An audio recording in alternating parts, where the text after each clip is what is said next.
ആ അതെ സുമാരേട്ടാ, എന്തായി ഭദ്രനമ്പരന്റെ കാര്യം? ഈശ്വരാധീനം, അല്ലാന്താ പറയാ. എല്ലാം ഒന്ന് ഭേദപ്പെട്ടു വരാൻ കുറച്ച് ദിവസം എടുക്കും. അവനവൻ കുഴിക്കണ കുഴിയില് അവനവൻ തന്നെ വീഴും. അതാ ഈ കാലം. പിന്നെ ഗായത്രി മോളുടെയും ബാലൻകുട്ടിയുടെയും കല്യാണം ചെയ്യ എന്തായി? ഒക്കെ അതിന്റെ മുറയ്ക്ക് നടക്കും. ആ എണീക്കണ്ടാനെ. എന്താ ഒരു മൊബൈൽ ഫോൺ ലോറിന്ന് കിട്ടിയതാ.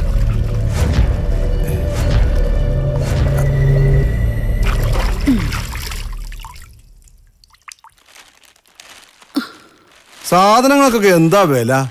ചില കടയില് ഒന്നിനൊന്ന് ഫ്രീ ഉണ്ട്. പക്ഷെ ഫ്രീ തരുന്നതിന്റെ കാശൂടെ അവന്മാരൊക്കെ മേടിക്കും.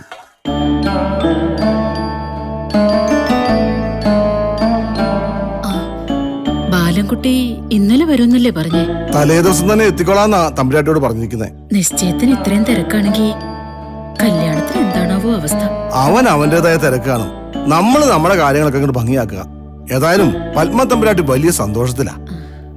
ആ മോളെ, ലോറി കഴിയപ്പോ കിട്ടിയതാ. ഇത് ഭദ്രൻ തമ്പുരാന്റെ ആണോ എന്നൊരു സംശയം.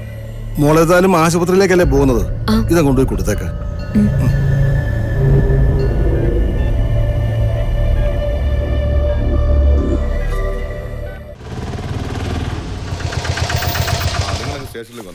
ശരി സാർ.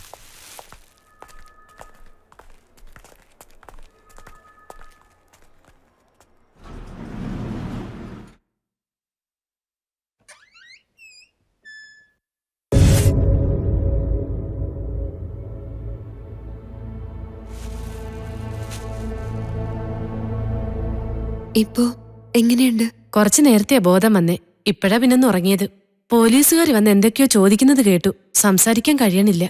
ഡോക്ടർ വന്നില്ലേ? ഇപ്പൊ വന്ന് പോയതേ ഉള്ളൂ. അതെ, ഞാനീ മരുന്ന് വാങ്ങിട്ട് വരാം.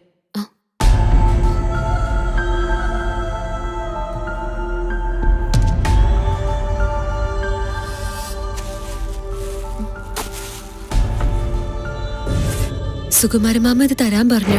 ലോറിന്ന് കളഞ്ഞു കിട്ടിയതാത്രേ.